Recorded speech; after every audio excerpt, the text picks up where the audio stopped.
So, all right, Judd. The Rock knows right. how you feel about pie. Your Vikings pie chart of praise. The third straight week pie chart of praise. I damn near bought 2 pieces of pie, gentlemen, because my pie chart, I've got 6 pieces to last night. Wow. There are a lot of moving parts to this pie chart of praise coming off the victory over the Chicago Bears. I gave out 3 20% pieces of pie. They included quarterback Kirk Cousins, who played an incredibly solid, good game. Yes, you heard me correct.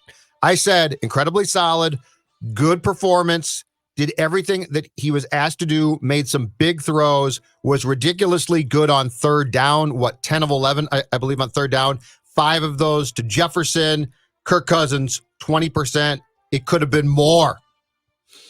20% goes to Gary Kubiak for an offensive game plan that gave Dalvin Cook 34 touches, despite the fact he wasn't effective, but they didn't care about that. What they cared was the effect that Cook's presence on the field and the ball in his hands had on the Bears' defense, which is pretty good. The offense is terrible. The defense is pretty good, okay? So the most important thing that the Vikings did was they kept the perception up for 4 quarters that Dalvin could break a run or break a huge play. The Bears had to focus on that first. Now, where Kubiak gets credit is, I think, as Cook struggled, and he had, 98 yards, I believe, on 30 carries.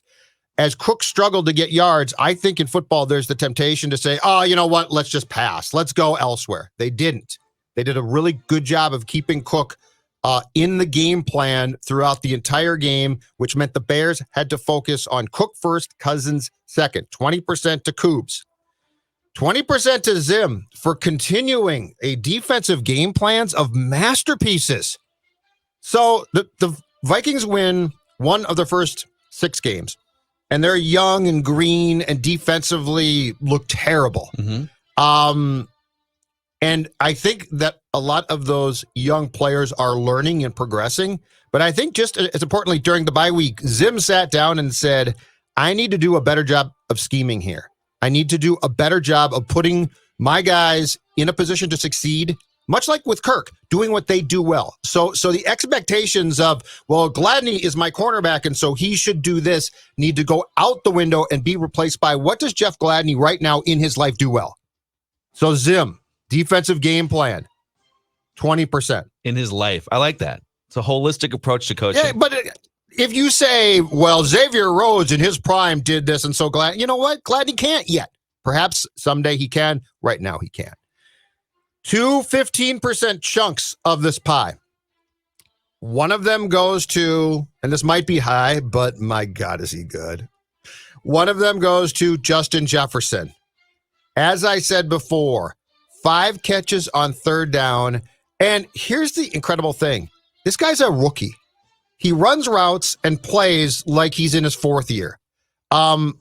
I dare you to find the amount of times that you said, you know what, he looked bad. Like that play was, no. This guy has a lot to learn. Think about all of the guys at that position. Cordell Patterson, who we saw last night, Laquan Treadwell, who couldn't run routes or like who looked so green and raw. And you said to yourself, this, what? Justin Jefferson, whenever he's called upon, to me, does a great job. 15% to him. 15% to the hitman. Harrison Smith was damn good. He almost had a second interception, too, that tip ball in the end zone. Tip ball. He had the one pick. He broke up a pass. I think it was on a Nick Foles third down, slightly high throw, but it's still a nice play. That is a vintage Harrison Smith game. And then the last 10%, and this is going to sound weird, but I'll go back to it as being, to me, incredibly important to establish the flow offensively of this game from the Viking standpoint. 10%, not Dalvin Cook himself, the threat of him. 96 yards, but I'll tell you again, 34 touches. Season high, which is ridiculous. 34 touches is nuts. But guess what? If you're trying to win games right now, it worked. And so the threat of Cook, 10%. So I go 20% to Zim, 20% to Cousins, 20% to Kubiak's offensive game plan, 15% to Justin Jefferson, 15% to teammate Harrison Smith, and then 10% the threat of Dalvin Cook throughout that game, which kept the Bears preoccupied. The Rock knows how you feel about pie. Foles has an excellent pocket to work with. It is tipped, juggled, and intercepted. Harrison Smith. Cousins forgetting about the field goal. Thielen one-armed. Able to bring it down for the touchdown. Bags that have been thrown. Here's 3rd and 11 for Kirk Cousins. Able to complete across the middle. It's Justin Jefferson across midfield. And Jefferson all the way down to the 32-yard line. The Rock knows how you feel about pie. You know, you and I have a very similar pie chart here. And sometimes also, all right, if Judd goes that direction, I might pick something else to focus on. I'm going to go verbatim on some of these. I'm giving 20. I have 5 pieces of pie. That's a lot for you. I'm giving 20% verbatim to the threat of Dalvin Cook. I'm just going to pick up where you left off. I'm doubling it, though, because I think, and this is not a knock on Cousins. It's not a knock on anyone else. It's just that the mere existence of Dalvin Cook, and even if he's only averaging 3 yards a carry, because he carried the ball 30 times for under 100 yards, he had a couple nice runs late in the game once Akeem Hicks came out. But the mere threat of him doing what he did the previous 2 weeks is what opened up a lot of lanes in the passing game. It's what allowed Kirk Cousins to be effective off play action and rolling out. And now on the season, Dalvin Cook has still played 1 fewer game than Derrick Henry and 2 fewer games than Ronald Jones II, who had that 96-yard touchdown run for Tampa on Sunday. And yet he leads all of them in rushing yards with 954. So he's going to break 1,000 yards with 6.5 games to go. He's going to break 1,000 yards in the first half next week, most likely. And he'll have 6.5 games to build off of that and see how far he can take this thing. He's headed probably toward 1,500 plus yards rushing. He's got the 12 touchdowns, which leads all running backs. And his 5.5 yards per carry is down a tick from where it was before. Sure. It still leads all running backs in the NFL. He is the definition of an MVP. A non-quarterback MVP. Right. But I mean, but I mean, to your team, he's that important to this offense, to this team. 20% of my pie chart of praise to Kirk Cousins. Move over Seth Rollins. We have a new Monday Night Messiah. Judd Zolgad doesn't get that, but wrestling I figured fans, it out last night. Last night. Seth Rollins has coined himself on Monday Night Raw the Monday Night Messiah. And he's now been pushed aside. Kirk Cousins is now the Monday Night Messiah. He did a great job just playing off of the flow of Dalvin Cook's threat and play action and rollouts. It was brilliantly schemed by Gary Kubiak. I like how Kirk Cousins found Justin Jefferson a bunch of times between the 20s, which is where Justin Jefferson is great. He's also great inside the 20, but he just gets out in space. He can maneuver. And then Adam Thielen is one of the best red zone wide receiver targets in the league. And so he finds Adam Thielen. It was, and the interception wasn't his fault. It was a good pass to Thielen. I don't know if it just caught Thielen off guard or if he alligator armed it because he had 2 defenders. But Kirk played pretty close to a flawless game here and just played perfectly within the game plan and everything that was schemed. And this is really, these last 3 games are sort of a masterpiece. It actually kind of reminds me of how the Vikings offensive coaches schemed the last 4 games of the 2012 season for Ponder. But Ponder was only able to do even so much. He's got this 2,000-yard running back that's carrying the team. He's got wide open receivers on play action. The 2 biggest differences are Kirk Cousins has better weapons to throw to, and Kirk Cousins is better than Christian Ponder. Yeah. And so you're seeing what happens when you have an elite running game, the offensive line is clicking, and Kirk Cousins is able to sort of leverage all those things. And this is peak Kirk Cousins, what we're watching here. I don't think if you were to go to Kirk Cousins in shotgun for 45 snaps, down by 20 points, I don't think that ends well. But Kirk Cousins with a lead or a tied game and the running game is a threat and he's playing off play action, this is peak Kirk Cousins right here. So 20%. I'm giving 20% to the head coach, Mike Zimmer, because he has not lost the trust of his players. He has been able to take rookies and backups and just random dudes off of the waiver wire and put together 3 great defensive performances and a pass rush that we'll get to here. Actually, let's get right to it. 20% to the pass rush. So now I'm up to 80%. The Vikings last night generated, according to Pro Football Focus, on 31 dropbacks by Chicago, 19 pressures. That's insane. That's outstanding, yeah. 19 pressures on 31 dropbacks. Yep. and 5 of them went to DJ Wanham, who looks like he's headed for a career. And Adenabo had 4. You had linebackers getting pressure because the Vikings were dialing up very timely blitzes. It seemed like every time there was a key must-pass third down situation, the Vikings were bringing heat from any which direction. Yep. And the ESPN broadcast did a great job showing, like, Vikings do the thing where they bring 9 or 10 guys up to the line of scrimmage, and Nick Foles is trying to guess who's coming, who's not.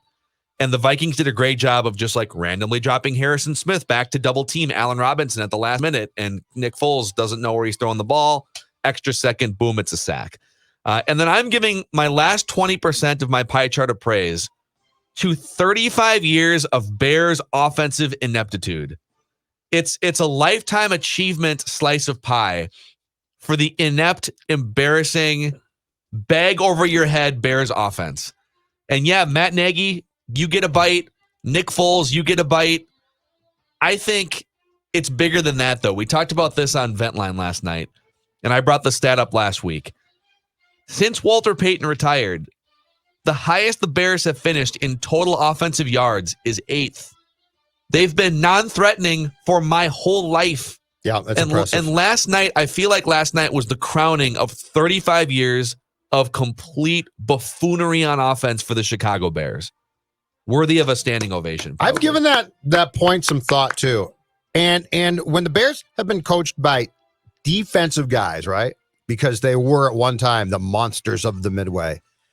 I sort of get it because, you know, you're so focused on your defense is going to be great and so your offense is okay or not great. But when you're coached by a guy who comes from the Andy Reid tree, who comes from Kansas City, which is absolutely prolific, they're like an NBA team in putting up points.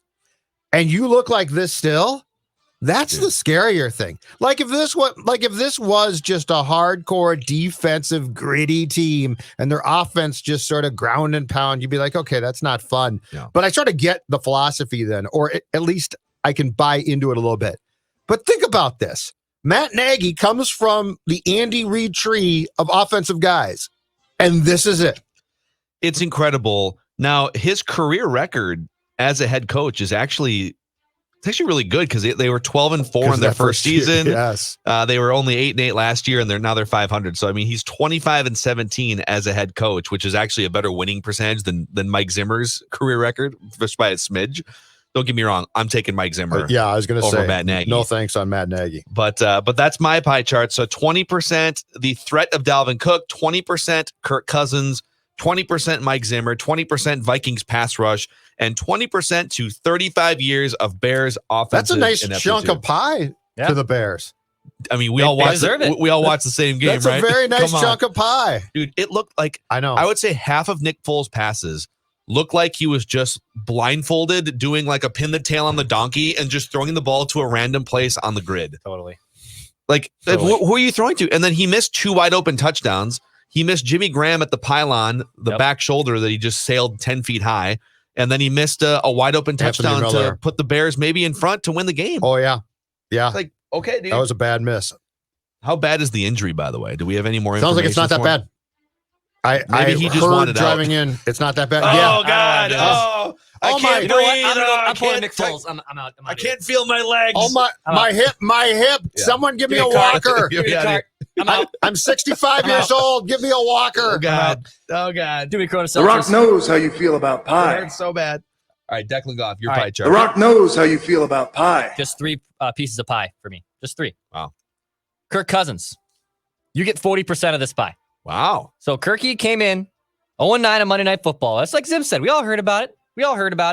He comes in, slings it for 292 yards, 7 different receivers, finds Justin Jefferson, and even his interception, I would argue that was more on Adam Thielen than it was on Kirk Cousins. I mean, Thielen needs to have that football. Hey, tipped it. So he played a pretty much mistake-free game on a quarterback on a QBR standpoint, 85.8. So that's out of 100. So it was a near flawless game from him.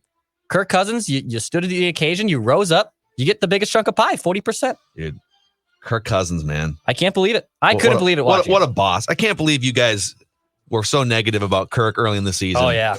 You guys really owe Kirk Cousins an apology. You know what gets me?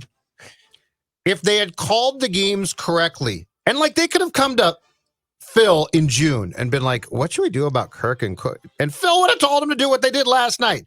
Give the ball to Cook continually and allow Kirk. Look, the one thing I will always come back to, the one phrase that we use, which is seen as like some terrible phrase about quarterback play, and it's not, managing the game. A lot of what Kirk did last night was brilliantly, and he's good at this. Is he managing the game? Is he the most elite game manager in the NFL right now? He is one of the best I don't think there's a question about this. Mm-hmm. Do you? No, I mean, when it comes to, because I put game managers, like, to me, a game manager is someone who's just there to play within a schemed up system and to just don't screw things up too badly and then make a play when you need to, right? Right. Now, Pat Mahomes, if he was a game manager, would also be a great game manager, but Pat Mahomes is above and beyond. Pat Mahomes is the bailout quarterback. And he can go totally off script. Yep. So, I mean, Kirk Cousins is like a better version of Brad Johnson, basically. He's also a much higher paid version of Brad Johnson. Yeah. And Brad was really effective at what Brad did well. What else you got for pie? So my second piece of pie goes to Mike Zimmer. 30% of the pie, and this could be a little high considering that, well, the Bears' offense is inept, and I think Mackey Judd and Declan might have been able to put up the same amount of yards, if not more, at quarterback, wide receiver, I and couldn't running have played back. last night. No. I would like to, I like to see Judd as the quarterback. I'm probably more the running back. Phil can be your little hybrid tight end. That's where I would just go with Are that. you saying Phil's the fat guy? That's not really nice of you. No. No, he's saying I got great hands. He's got great hands. And he can get open in the red zone. I was a hybrid tight end in 7th grade football, by the way. That's right. So I was the master of the 5-yard out route. Just right over here on 3rd and 20, 5-yard out route. That's amazing. That's why I want you as a tight end. So it makes sense. But Mike Zimmer does deserve some big credit here. I mean, look, the defense has been trending a little bit better after the Detroit game, so you knew it wasn't maybe as bad as the statistics said it was going to be. But now you have guys like DJ Wanham, who's showing up big time. Eric Wilson, another humongous game, solidifying his case. I got a statement to make on Purple Daily about him. It kind of sucks that he's a free agent after the year. Like, they're not going to be able to afford Eric Wilson. Can they afford him if they allow Anthony Barr to walk out the door? They can, but I think Or they do you still think have he's going to get paid too much? Or is he smart enough to know that he's found a system in which he's thriving for a coach and perhaps be smart about his decision? Could be. It could be. Now, just real quick. Sorry to derail this here. You're good. So next season, let me find this here. The Vikings, I think, save like $8 million to the cap if they cut Anthony Barr. Let's see here. Let me find this. Yeah. So he's on there. Over the cap. So this is very important because I think Eric Wilson is pretty easily their second best linebacker, even with Anthony Barr is healthy. I don't think it's close, right? Yeah, he's better than Barr. Yeah. Yeah. I'll find it. Continue, Deck. Okay, so 30% of the pie does go to Mike Zimmer for guys like Eric Wilson and DJ Wanham stepping up, Harrison Smith coming up huge. You know, Harrison Smith technically wasn't credited with the tackle yesterday. I mean, not that it matters. Sometimes tackles can be a little bit of empty calorie statistics. Yeah. But that interception was huge. His presence on the field, like Phil said, the way he's able to go up on the line, and am I going to blitz or am I going to double bracket the only legitimate offensive threat on this team? So Mike Zimmer, he's scheming up something special here, dude. I'm really impressed with it. And then the last chunk of pie, 30% also to the rookie Justin Jefferson. I'm not going to give any pie to Dalvin Cook today. I liked what Dalvin Cook did. I have another statement to make on him for Purple Daily. But Justin Jefferson showing up for over 100 yards, 10 targets. You targeted Justin Jefferson, and look what the results were. 8 receptions, $130. He had the big 55-yard catch. Didn't find the end zone, but that's okay. So Justin Jefferson is showing off he's a stud. I know people, he's a stud. And I know people are already comparing him to Randy Moss. I do think that's a little far-fetched just because Randy Moss literally changed the game. But Justin Jefferson has been more than you ever thought he could be in his rookie season. So my pie chart goes Kirk Cousins 40%, Mike Zimmer 30%, and Justin Jefferson 30%. Love it. Love it. Pro Football Focus doesn't love Eric Wilson as much as maybe like we have. Now, he's been great as a pass rusher off the edge, as, you know, when they dial up blitzes. They don't love him as a tackler, so it's possible we're overrating him a little bit, but he's also been better than Anthony Barr. So he's not Eric Kendricks level. But I found this. So the Vikings, if they were to cut Anthony Barr next year, so Barr's cap number next year is $15.5 million. He has $7.8 million in dead cap, according to Spotrac.com, which means, rough math, they would save about $8 million to the salary cap, but they'd still have to pay $8 million. So that, you know, so he'd still be on the books for their salary cap. My guess is Eric Wilson, who another undrafted gem by the Vikings. Anthony Harris. He's same thing. 26 years old. He's in his prime. He's kind of like, I think in free agency, he'd be kind of like a tier 2.5 linebacker outside of Mike Zimmer's system. So does he wind up making $6, $7, $8 million a year? You'd have to kind of figure out, is it worth paying Anthony Barr to go away and then paying Eric Wilson in free agency? I think the answer is probably yes, but they also need other things too. And he's the type of player to me who has a really good year, finds success in a system, and then signs a big free agent deal with the Detroit Lions and completely goes in the toilet. But that's a life decision that some of these guys have to make. Absolutely. Eric Decker made that. Like Eric Decker comes off the year with Peyton Manning. Yep. He has a couple thousand yard years, and he's like, all right, this is my one time in my life to get paid. And the Broncos are like, honestly, dude, there's a million Eric Deckers out there, and Peyton Manning's our quarterback. So, like, we'll give you a couple million, and the Jets are like, $21 million over 3 years. Who's your quarterback? We don't know. Yeah, Tim Tebow. It'll be Tim Tebow. It'll be great. You'll be catching the ball from a guy who throws like he plays right field in baseball. But Eric Decker's rich, so. Yeah, absolutely. But I just think that the thing to me that's so impressive, though, is what you talked about, Phil, which is Anthony Harris, Eric Wilson, Wanham. I mean, look at Coyle. These guys who they bring in, Over to Wilson. who they draft mid-round or sign as undrafted guys, and the success that these guys have, and like how it's really impressive. Like it's one of, I would guess that during Mike's time here as coach, no team has developed as many what I guess you would call low profile defensive players as the Vikings have. Yeah, and part of it's because Mike Zimmer is such a great schemer, and that's why you were very much right away when Anthony Barr did the about face and said, "Actually, Jets, I'm good. I'm going to go back to the Vikings." I remember you sat here 2 years ago, and I said, "Listen, I'm not going to criticize Mike Zimmer and Rick Spielman for just wanting their guys that they're comfortable with building this defense, but really, Mike Zimmer's greatest strength is." He can say goodbye to established players and then build up a Jeff Gladney or build up a Mata Afa or an Odenigbo, right? And so you have to have confidence in your coaching and scheming abilities so that you can say goodbye to bloated contracts and spend that money where it matters. Not on your second linebacker, but on a guard to help your quarterback. Absolutely. So maybe a little bit of a lesson learned here in this developmental season. Oh, wow, we can take random undrafted dudes and later round draft picks and turn them into like quality defensive players. May not have to pay $15 million for Anthony Barr anymore. So those are the pie charts of praise. The Rock knows how you feel about pie. After a Vikings third straight divisional win.